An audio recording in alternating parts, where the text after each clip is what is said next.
자, 이번 강의에서는 편미분 방정식에 대해서 알아보도록 하겠습니다. 첫째로 편미분 방정식이 전에 우리가 공학 수학 1에서 배운 그 미분 방정식과는 어떤 관계가 있고 어떤 차이점이 있는지 1절에서 알아볼 거고요. 그 다음에 그 파동 방정식과 확산 방정식에 대해서 간단하게 알아보도록 하겠습니다. 우리가 공학 수학 1에서 살펴본 미분 방정식과 같이 편미분 방정식도 어떤 물리 현상을 모델링 하는 데 이용됩니다. 그 두 개의 차이점을 알아보기 위해서 다음과 같은 예를 한번 들어보겠습니다. 자, 여기 그 천장에 어떤 쇠막대기가 막 달려 있다고 생각하고요. 그 다음에 이 쇠막대를 잡아당겼다가 놓았을 때 이게 어떻게 움직이는지 알아보는 것이 우리가 모델링 하려고 하는 현상이라고 합시다. 우리가 전에 살펴본 스프링 매스 시스템을 이용하면 단진자 운동을 이용하면 이 막대기의 한 부분을 매스로 놓고 또 다른 부분을 스프링으로 놓고 이용해서 모델링 할 수 있는데요. 이때 생기는 문제는 여기 생기는 막대기는 사실 전체가 다 매스이면서 스프링의 역할을 하는데 이렇게 그 미분 방정식처럼 이렇게 따로따로 띄워놓고 모델링 하게 되면은 실제 현상과는 매우 다른 결과가 나오게 됩니다. 자, 이를 극복하기 위해서 또 다른 방법으로 여기 오른쪽에 있는 그림과 같이 이 막대를 매우 작은 매스와 또 스프링들로 이렇게 연결되어 있다고 보고 다진자 운동으로 해석을 할 수 있습니다. 자, 이럴 경우에는 나오는 결과는 단진자 운동보다는 훨씬 좋은, 훨씬 실제에 가까운 현상이 나오겠지만 이 또한 제대로 된 반영을, 물리적인 현상들을 반영할 수 없습니다. 따라서 가장 좋은 모델은 이 스프링과 매스가 모두가 무한개의 스프링과 무한개의 매스로 연결되어 있다고 생각을 해서 모델링 하는 것이 가장 적합한데요. 예를 들어서 이 전체, 이 모델링 자체를 전체가 단순한 스프링이 아니라 스프링도 되고 매스도 되는 그런 그 물리적인 모델을 사용해야 됩니다. 자, 이런 모델을, 이런 것들을 수학적으로 표현했을 때 우리가 편미분 방정식을 써야만 제대로 된 모델을 할 수 있습니다. 자, 또 다른 예로 집안의 온도 변화를 한번 모델링 한다고 합시다. 집안의 온도가 T고요. 그 다음에 외부 온도가 T2라고 놉시다. 우리가 미분 방정식을 이용해서 이 그 현상을 모델링 하게 되면은 집안의 온도가 이곳이든 아니면 이 벽체든 상관없이 무조건 전부 다 T로 놓고 그 모델링을 하게 됩니다. 그래서 공간적인 변화나 아니면 이런 그 벽체의 위치에 따른 변화들을 표현할 수가 있게 되는데요. 구체적으로 살펴봤을 때 사실 이 내부 온도와 외부 온도 사이에 변화가 생깁니다. 벽체를 통해서 이쪽은 외부 온도에 가깝고 이쪽은 내부 온도에 가깝게 됩니다. 하지만 우리가 공학수학 1에 살펴본 미분 방정식은 이러한 공간에 대한 변화를 그 모델링 할 수가 없습니다. 이러한 것들은 우리가 이번 학기에 이번에 배울 그 편미분 방정식을 이용해서만 제대로 모델링 할 수 있게 됩니다. 이런 이유에서 우리가 편미분 방정식을 배우려고 하는 것입니다. 자, 우리가 살펴본 편미분 방정식은 크게 네 가지가 있습니다. 수송 방정식, 파동 방정식, 확산 방정식, 라플라스 방정식이고요. 각각 특별한 물리적인 현상들을 모델링하기 위해서 만들어진 것입니다. 자, 2절에서는 파동 방정식에 대해 살펴보도록 하겠습니다. 파동 방정식은 이름에서 나타난 것처럼 주어진 파동이 있을 때 이 파동의 시간에 따라서 이렇게 움직이게 됩니다. 또 시간이 지나면 또 이렇게 가겠죠. 이런 것들을 어떻게 모델링하는 것이 그 파동 방정식으로 나타내는 것들입니다. 자, 크게 파동 방정식은 경계 문제와 무경계 문제가 있는데요. 예를 들어서 무경계 문제 같은 경우에는 여기 그림에 살펴본 것처럼 어떤 경계가 없습니다. 예를 들어서 이 선이 마이너스 무한대부터 무한대까지 이루어져 있다고 생각하고요. 이 선상에서 파동이 움직이는 것들을 모델링하는 것입니다. 경계 문제 같은 경우에는 뒤에 살펴보겠지만 양끝이 고정되어 있다거나 아니면은 양끝이 자유롭게 움직이는 그런 특별한 경계의 조건에 의해서 결정됩니다. 자, 우선 무경계 문제에 대해서 살펴보도록 하겠습니다. 자, 교재에 나와 있는 것처럼 그 파동 방정식은 이렇게 쓸 수 있습니다. 구체적인 유도 방법은 교재를 참고하기 바랍니다. 또한 무경계 문제의 경우에는 그 해가 다음과 같은 형태를 띠게 됩니다. 이를 달랑베르식이라고 하는데요. 여기 나오는 C는 이 파동 방정식에 나타난 C와 같은 숫자입니다. 그래서 이를 이용해서 무경계 문제를 풀 수 있는데요. 예제를 한번 풀어보도록 하겠습니다. 자, 이 예제는 파동 방정식이 경계 조건이 없을 때의 문제고요. 그 다음에 물론 초기 조건 두 가지를 갖습니다. 초기 위치와 초기 속도를 갖는데요. 자, 초기 위치를 코사인 x로 놓도록 합시다.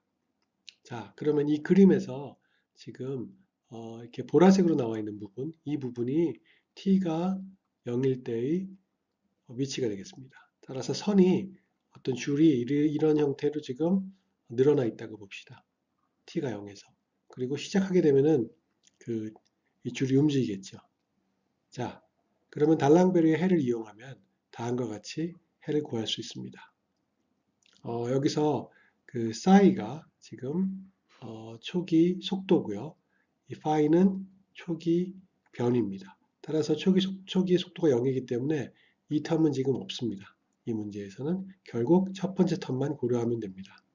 자, 이를 코사인의 그 법칙을 이용해서 삼각함수의 법칙을 이용해서 쓰면은 단순하게 코사인 x 곱하기 코사인 ct로 나타납니다.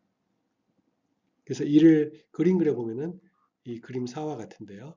여기 나타난 것처럼 시간이 지남에 따라서 이 해들이 지금 움직입니다. 이렇게 이쪽 아래쪽 부분은 올라오게 되고요. 그다음에 위쪽 있던 부분 내려오게 되고 다시 또 올라갔던 것들이 다시 또 시간이 지나면 내려오겠죠. 자, 이런 형태를 얻게 되는 것이 지금 우리가 구한 이 파동 방정식의 해입니다. 이제 경계가 있는 문제에 대해서 한번 알아보도록 하겠습니다. 자, 경계 조건은 여기 나오는 것처럼 네 가지로 나눌 수 있는데요. 우리가 이 예제에 살펴볼 것은 드리클레 경계 조건입니다. 이 경계 조건은 만약에 경계가 0부터 L까지 주어졌다고 했을 때 이 경계에서의 그 U 값이 우리가 구하고자 하는 U 값이 그 고정되어 있는 케이스입니다. 여기 나오는 것처럼 PD가 있고요. 그 다음에 여기 U 값이 0과 L에서 모든 시간에 0으로 나와 있습니다. 자, 그리고 초기 조건은 0부터 2분의 1까지, 여기가 2분의 1이라고 하면은요, 여기까지는 x로 증가를 하고, 그 다음에 점점 감소하는 이런 초기 조건입니다. 따라서 파동 방정식으로 여기서 이렇게 이런 초기 조건을 시작했을 때 이 파동이 어떻게 움직이는지를 나타내는 것이 이 파동 방정식의 해가 되겠습니다. 자, 초기 조건을 이용해서 이 문제를 풀게 되면은 해를 이렇게 구할 수 있습니다. 그리고 나머지 A에는 프리에 시리즈를 이용해서 구하는데요. 프리에 시리즈 이용해서 구하면 A에는 다음과 같이 나옵니다. 자, 이를 그림으로 표현하면은 여기 그림 7에 나와 있는 것과 같습니다. 초기 조건일 때고요. 그럼 시간이 지남에 따라서 점점점 내려갔다가 다시 올라옵니다. 이것이 계속 반복됩니다. 이것이 지금 드리클레 경계 조건, 즉 여기서 양쪽 끝 0과 L에서 값이 계속 고정되어 있을 때의 그 경계값 문제의 해가 되겠습니다. 다음은 확산 방정식입니다. 확산 방정식은 그림에 나오는 것처럼 이 물에 잉크를 풀었을 때 시간이 지나면 점점 확산이 됩니다. 이런 현상을 모델링하는 것이 확산 방정식입니다. 파동 방정식과 마찬가지로 우선 무경계 문제를 살펴보고요. 그 다음에 경계값 문제를 살펴보도록 하겠습니다. 자, 무경계 문제는 여기 나와 있는 것처럼 조건이 마이너스 무한대부터 무한대까지 이 경우입니다. 그래서 여기 초기 조건이 있고요. 자, 이 문제는 우리가 11절에서 배운 프리에 트랜스폼을 이용해서 풀 수 있는데요. 이 PDE를 프리에 트랜스폼을 풀게 되면은요, 이런 형식으로 나옵니다. 초기 조건도 마찬가지로 프리에 트랜스폼 됐고요. 자, 이는 지금 ODE와 비슷한 꼴입니다. 따라서 ODE 형태로 풀면은 이와 같이 해가 나옵니다. 마지막으로 이를 다시 인버스 프리에 트랜스폼을 하면은 이와 같은 식으로 표현할 수 있습니다. 따라서 확산 방정식의 무경계 문제는 프리에 트랜스폼을 이용하면 간단하게 풀 수 있습니다. 이제 확산 방정식의 경계값 문제를 풀어보도록 하겠습니다. 마찬가지로 디리클렛 조건을 가정합니다. 따라서 이 0과 L에서 U 값이 0인 케이스입니다. 자, PD는 이렇게 주어지고요. 바운더리 컨디션은 마찬가지로 0으로 주어집니다. 0과 L에서. 그리고 초기 조건이 주어지고요. 자, 이 식은 우리가 그 separation variable이라는 건데요. 우선 U의 XT를 X of X하고 T of T로 표현할 수 있다고 하고 이를 이 PD에 대입하고 각각 T'과 T와 X에 대해서 풀게 되면요. 두 개의 ODE가 나옵니다. 자, 이 ODE를 각각 풀면은 T에 대한 해와 X에 대한 해가 나오는데 이 두 개를 곱해서 U에 대한 해를 만들 수 있습니다. 자, 이를 구하게 되면은 다음과 같은 해가 나옵니다.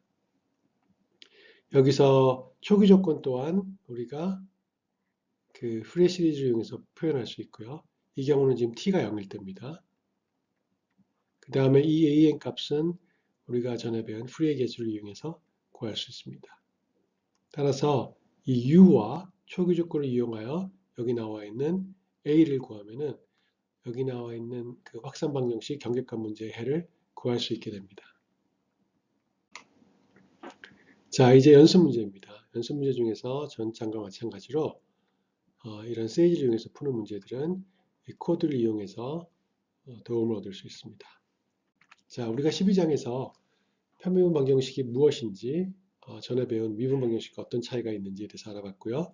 그 다음에 특히 여러 가지 편미분 방정식 중에서 파동 방정식과 확산 방정식에 대해서 알아봤습니다. 이들 문제들은 우리가 전에 살펴본 것처럼 경계가 없는 경우, 무한 경계 문제의 경우와 그 다음에 경계가 주어진 경우에 대해서 살펴보았습니다. 자, 다음은 복수함수에 대한 것으로 13장에서 배우도록 하겠습니다.